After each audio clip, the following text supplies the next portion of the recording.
ఓం నమః శివాయ.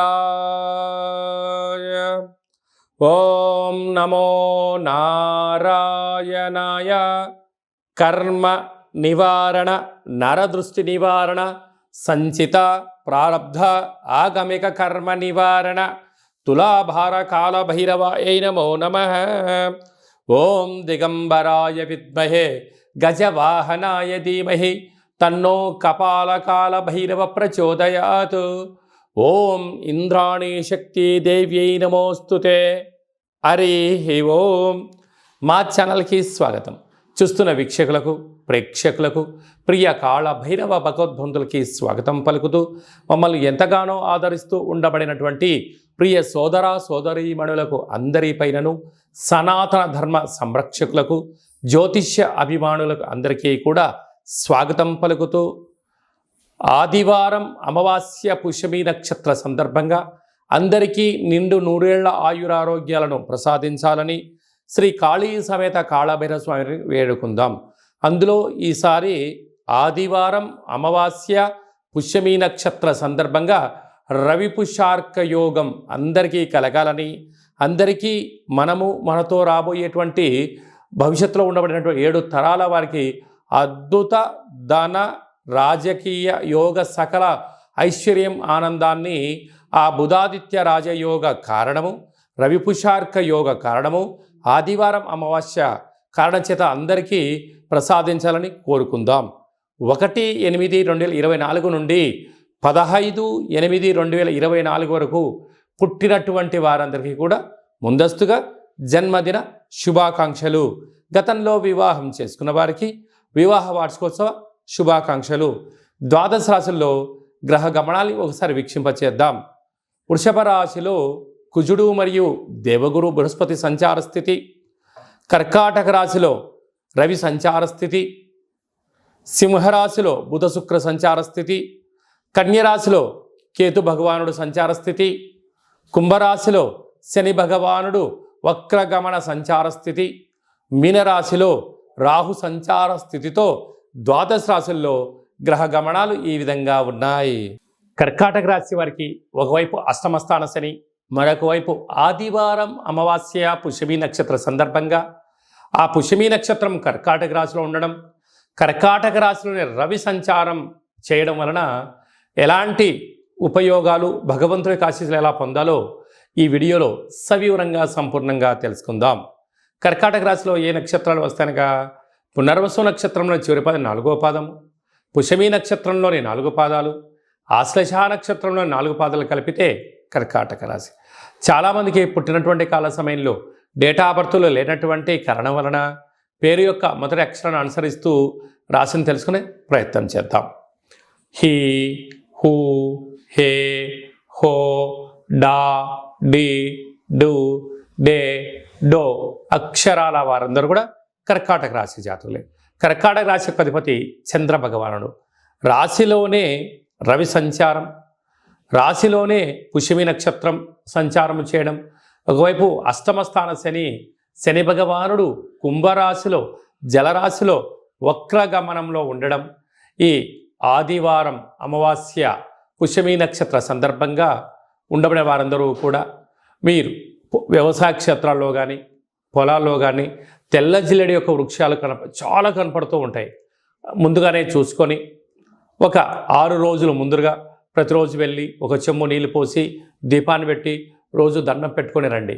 ఆ ఆదివారం అమావాస్య రోజున పై కొమ్మలను తీసేసి భూమిలోంచి పెకలిస్తే వచ్చే స్వామివారే శ్వేతార్కవర సిద్ధి మహాగణపతి స్వామివారు. ఆయనను తీసుకొని వచ్చి బాగా మట్టిని కడిగి సింధూరాన్ని పూసి పూజా మందిరంలో ఉంచండి. అద్భుతమైనటువంటి ఆనందకరమైన విశేషమైనటువంటి ఆ సాక్షాత్గా వరసిద్ధి గణపతి స్వామికి ఆశీస్సులు కలిగి ఆనందం, అదృష్టం రాబోయే కాలమంతా సువర్ణ యుగం అని చెప్పి గమనించాలి. అలాగనే ఈ కాళ అమావాస్య, ఈ కాళాష్టమి సందర్భంగా ఇంట్లో ఒక కాళభైరవ స్వామి యొక్క దీపము, కాళభైరవ స్వామికి సౌభాగ్య ముడుపు, కాళభైరవ హోమం చేసుకోగలిగితే అదృష్టం మీ సొంతమవుతుంది.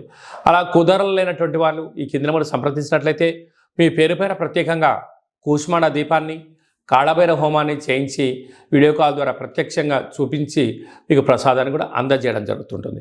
అలాగనే 2వ స్థానంలో బుధ శుక్ర సంచార స్థితి, తృతీయంలో కేతు సంచార స్థితి, అష్టమంలో శని సంచార స్థితి, భాగ్యంలో రాహు సంచార స్థితి, లాభంలో కుజగురు సంచార స్థితి కారణం వలన స్థిరాస్తులు చరాస్తులు మీ సొంతం కాబోతున్నాయి. కనుక ఈ అష్టమి రోజున, ఈ అమావాస్య రోజున దూర వాయు జల ప్రయాణాలు పెట్టుకోవద్దు. ప్రమాదాలు పొంచి ఉన్నాయి, జలగండాలు ఉన్నాయి. పవర్తో, మ్యాగ్నెట్తో, ఆయుధాలతో దయచేసి చెలగాటం ఆడవద్దు. అలాగా స్వయం వృత్తులు, సేవారంగాలు, వ్యాపారాలు, రియల్ ఎస్టేట్ రంగాలు, హోటల్ వ్యాపారాలు, సాఫ్ట్వేర్, హార్డ్వేర్ ఉద్యోగస్తులు, వ్యవసాయ సోదరీమణులు, గృహ భవన నిర్మాణ కార్యక్రమం చేసేవారు, అనేక రంగాల వారికి మంచి కాలం ఉంది. జాగ్రత్తగా దీపం ఉండగానే ఇల్లు చక్కబెట్టుకోండి. రాబోయే భవిష్యత్ అంతా కర్కాటక రాశి వారిదే అని చెప్పి గమనించాలి. ముఖ్యమైనటువంటి పండగల గురించి క్లుప్తంగా సవివరంగా సంపూర్ణంగా తెలుసుకుందాం. 4వ తారీఖు 8వ నెల 2024వ సంవత్సరంలో ఆషాఢమాస బహుళపక్ష ఆదివారము అమావాస్య పుష్యమీ నక్షత్ర సందర్భంగా చాలా మహోన్నతమైన పర్వకాలం అని చెప్పి గమనించాలి. ఆదివారం అమావాస్య వస్తేనే అందరికీ పెద్ద పండగ. అందులో పుష్యమీ నక్షత్రంతో కూడుకున్నటువంటి అమావాస్య కావడం వలన మనకు బహిర్ ప్రాంతాలలో వ్యవసాయ క్షేత్రాల్లో తెల్ల జిల్లేడు వృక్ష ఉండడం జరుగుతూ ఉంటుంది. ఏపుగా పెరిగినటువంటి వృక్ష దేవత కింద శ్వేతార్క వరసిద్ధి మహాగణపతి స్వామివారు వృక్ష రూపంలో ఉండడం జరుగుతుంటుంది. ఆ గణపతి స్వామివారిని తెచ్చుకొని గృహంలో ఉంచుకున్నట్లయితే మనకు భావి తరాలకు 7 తరాల వారికి అద్భుతమైన ఆనందయోగం, అమృతయోగం, ధనయోగం, రాజకీయ యోగం కలుగుతుందని చెప్పి గమనించాలి. కనుక మనం అమావాస్య రోజు ఉదయాన్నే నిద్రలేచి ఇంటినల్లా శుద్ధి పెట్టుకొని మంగళ స్నానాలు చేసుకొని ఇంటికి మామిడాకులు కొబ్బరాకులను ఏర్పాటు చేసుకొని సూర్య నమస్కారం చేసి సూర్య భగవానికి అర్ఘ్యం వదిలిపెట్టడము, ఒక తెల్ల జిల్లేడు ఆకులలో చక్కెర పొంగలి పాయసాన్ని భగవంతుడికి నైవేద్యంగా ఏర్పాటు చేయడము, సూర్య నమస్కారాలు, సూర్య ఆసనాలు, సూర్యోపాసన, ఓం హ్రాం హ్రీం రౌం సహ సూర్యాయ నమః అనేటువంటి మంత్రాన్ని ఒక 108 సార్లు తప్పకుండా పారాయణం చేసినట్లయితే అద్భుత యోగం కలుగుతుందని చెప్పి గమనించగలగాలి. అలాగనే మధ్యాహ్నం పూట గతించినటువంటి పెద్దవారి పేరుపైన నువ్వులు, దర్భలు, నీళ్ళను వదిలిపెట్టడం, పక్షిరాజ వారైనటువంటి కాకిరాజు వారికి ఆహారాన్ని ఏర్పాటు చేయడం, గతించిన వారి పేరు పైన సునకపు మహారాజులకు ఆహారం ఏర్పాటు చేయడం, దేవాలయంలో బ్రాహ్మణుడికి స్వయంపాక దానాన్ని ఏర్పాటు చేయడం వలన గతించినటువంటి వారి యొక్క పితృదేవతల యొక్క ఆశీస్సులు ఉంటాయని చెప్పి గమనించాలి. సాయం సంధ్య కాగానే సాయంత్రం 4:30 నుండి 6 గంటల వరకు రాహుకాల సమయం ఉంటుంది కనుక ఇంట్లో ఒక అష్టదళ పద్మాన్ని వేసుకొని నిమ్మకాయలతో దీపాన్ని వెలిగించడము, విష్ణు సహస్రనామ పారాయణం కానీ లలిత సహస్రనామ పారాయణం చేయడం వలన ఇంటిలో రాహుకాలంలో చేసే పూజ ఫలిత ప్రభావం వలన నరదృష్టి, శత్రు ప్రభావాలు తొలగిపోతాయి. చీకటి పడ్డాక లేకుంటే ఉదయం కానీ ఇంటికి ఒక ఎర్రటి గుమ్మడికాయను దిష్టి తీసి పలగొట్టడం, దారం కలిగిన నిమ్మకాయని కట్ చేసి గడపకు ఇటువైపు అటువైపు పెట్టడం, కార్లను, ఫ్యాక్టరీలను, కర్మాగారాలను శుద్ధి పెట్టుకొని సాంబ్రాణితో ధూపం వేయడం వలన ప్రశాంతత కలుగుతుందని జరుగుతుంది. మిగతా రోజుల్లో 1000 జపం చేస్తే ఎంతటి ఫలితం వస్తుందో ఆ రోజు ఒక్క నామాన్ని స్మరించిన కాలభైరవ అన్న, కాళికామాత అన్న, వెంకటేశ్వర అన్న, ఓం నమశివాయ అన్న అద్భుతమైన ఫలితం కలుగుతుంది అని చెప్పి గమనించాలి. ఆ రోజు చేసే పూజ, ఆ రోజు చేసే దీక్ష, ఆ రోజు ఉండబడిన మౌనము మనకెంతో ఐశ్వర్యాన్ని, ఆనందాన్ని మనకు కలిగిస్తుందని చెప్పి గమనించగలగాలి. అదే కాకుండా ఆ యొక్క అమావాస్యను కాళ అమావాస్య అంటారు. అంటే కాళిదాసు లాంటి వాళ్ళు, బట్టి విక్రమార్కుడు లాంటి వాళ్ళు, శివాజీ చక్రవర్తులు లాంటి వారందరూ కూడా ఇలాంటి రోజులలోనే సాధన చేసి కాళ స్వరూపమైనటువంటి కాళికామాతను, కాళభైరవ స్వామిని ప్రసన్నం చేసుకున్నారని చెప్పి గమనించాలి. అలాగనే మనకు 12వ తారీఖున 13వ తారీఖున శ్రావణమాస శుద్ధాష్టమి సందర్భంగా, కాళ అష్టమి సందర్భంగా కాళభైరవ స్వామి స్మరణ, ధ్యానము యోగదాయకం అని చెప్పి గమనించాలి. మన యొక్క దేవాలయంలో 4 శనివారాలు, 4 మంగళవారాలు, శుద్ధాష్టమి, పూర్ణిమ, బహుళాష్టమి, అమావాస్య సందర్భంగా నిత్యము కాళభైరవ హోమం జరుగుతూ ఉంటుంది. కనుక దేవాలయంలో అర్చన, అభిషేకాదులు, కాళభైరవ స్వామి యొక్క ముడుపు, కాళభైరవ స్వామి వారి యొక్క కూష్మాండ దీపము పెట్టడం జరుగుతుంటుంది. హోమంలో పాల్గొనడం వలన సకల అష్ట కష్టాలు తొలగిపోతాయి. కాలము అనగానే కాళభైరుడి యొక్క చేతిలో ఉంటుంది. అందుకే కాళాష్టమి, కాళ అమావాస్య రోజున భైరవ స్వామి యొక్క స్మరణ, ధ్యానము, పూజ ఐశ్వర్యాన్ని, ఆనందాన్ని కట్టబెడుతుందని చెప్పి గమనించాలి. గృహంలో ఉండబడిన నరదృష్టి తొలగిపోతుంది. వ్యాపారాల్లో ఉండబడినటువంటి ఆటంకాలు తొలగిపోతాయి. విపరీతమైనటువంటి జనాకర్షణ, ధనాకర్షణ కలుగుతుందని చెప్పి గమనించాలి. ఆసక్తి కలిగితే ఇంట్లో చేసుకోండి.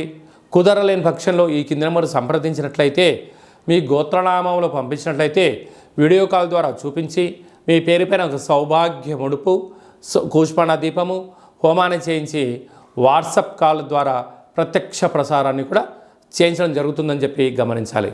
ఇంకనూ మనము ఈ ఆషాఢమాస ఆదివారం అమావాస్య రోజున, శ్రావణమాస శుద్ధాష్టమి, కాళాష్టమి సందర్భంగా ఇంకనూ విజయం సాధించగలగాలి అన్నట్లయితే ఈ యొక్క పాత్ర కంచు పాత్ర అంటారు.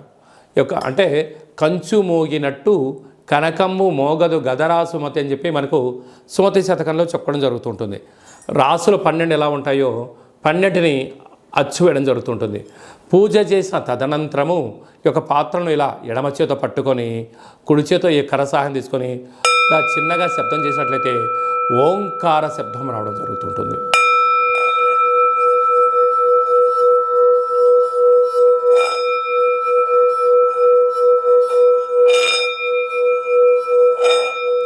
ఈ ఒక ఓంకార శబ్దం ధ్వని వలన మానవుని యొక్క శరీరంలో చక్రాలు వికసింపచేయడం, ఇంట్లో ఉండబడినటువంటి దరిద్ర దేవత బయటికి వెళ్ళడం, గ్రామంలో సంచరించేటువంటి మహాలక్ష్మి దేవత గళ్ళు గళ్ళు అంటూ మన ఇంటికి రావడం, మన ఇంట్లో అమ్మవారు కూర్చోవడం వలన సకల ఐశ్వర్యానికి, సకల ఆనందానికి అపార కుబేర సంపన్నులు అవుతారని చెప్పి గమనించాలి. ఈ యొక్క కాళభైరవ స్వామి అక్షయ పాత్ర మరియు మీకు ఒక కాళభైరవ స్వామి ఒక పిరమిడు, డాలరు, కంకణము, కాళభైరవ హోమం చేయించడం జరుగుతుంది. మీకు వాట్సాప్ కాల్ ద్వారా ప్రత్యక్ష ప్రసారాన్ని కూడా చూపించడం జరుగుతుంది. ఆసక్తి గలవారు ఈ కింది నెంబర్ సంప్రదించి ఆ అక్షయ పాత్రను ఇంట్లో ఉంచుకోవడం వలన అద్భుతమైన ఆనందం, ఆరోగ్యం మీ సొంతమవుతుందని చెప్పి గమనించాలి. అలాగనే మీ వ్యక్తిగత జాతకం తెలుసుకోవాలనుకుంటున్నారా? మీ పుట్టినటువంటి కాల సమయంలో మీకు తల్లిదండ్రులు పెట్టినటువంటి పేరు, డేటు, నెల, సంవత్సరం, సమయం వ్రాసి పంపించినట్లయితే 100 సంవత్సరాల జాతకాన్ని వ్రాసి సవివరంగా పంపించడం జరుగుతుంది. మీరు పుట్టినప్పుడు గ్రహ గమనాలు ఎలా ఉన్నాయి, ప్రస్తుతం ఎలా ఉంటున్నాయి, రాబోయే కాలంలో ఎలా ఉండబోతున్నాయో సవివరంగా సంపూర్ణంగా తెలియజేయడం జరుగుతుంటుంది. అలాగనే చాలామందికి పుట్టినటువంటి కాల సమయంలో డేటా బర్త్లు లేనటువంటి వారందరికీ మీ పేరు యొక్క మొదటి అక్షరాన్ని అనుసరిస్తూ రాసి తెలియచేస్తూ ప్రస్తుత కాలమాన ప్రకారంగా గ్రహ గమనాలు ఎలా ఉన్నాయి, భవిష్యత్తులో ఎలా ఉండబోతున్నాయో అనేటువంటి విషయాన్ని తెలియచేస్తూ రమణ శాస్త్రం ద్వారా అనగా గవ్వల ద్వారా భూత, భవిష్యత్, వర్తమానాన్ని తెలియజేయడం జరుగుతుంది గవ్వల ద్వారా. కనుక డేటా బర్త్లు లేనటువంటి వారికి గవ్వల ద్వారా జ్యోతిష్యాన్ని చెప్పడం జరుగుతుంది. కనుక మన వ్యక్తిగత జాతకాన్ని తెలుసుకుందాం, గ్రహాలలో ఉండబడిన దోషాలను తెలుసుకుందాం, తినేటువంటి ఆహారాల్లో, వేసుకునే వస్త్రాల్లో, చేసే పనుల్లో స్వల్పమైన మార్పులు చేసుకుందాం. అద్భుతమైన, ఆనందకరమైన, ఆరోగ్యకరమైన, కుబేర సంపన్నమైన జీవితానికి స్వాగతం పలుకుతాం. కనుక ఆసక్తి గలవారు ఈ కింద సంప్రదించి అపాయింట్మెంట్ తీసుకొని సంప్రదించగలరు.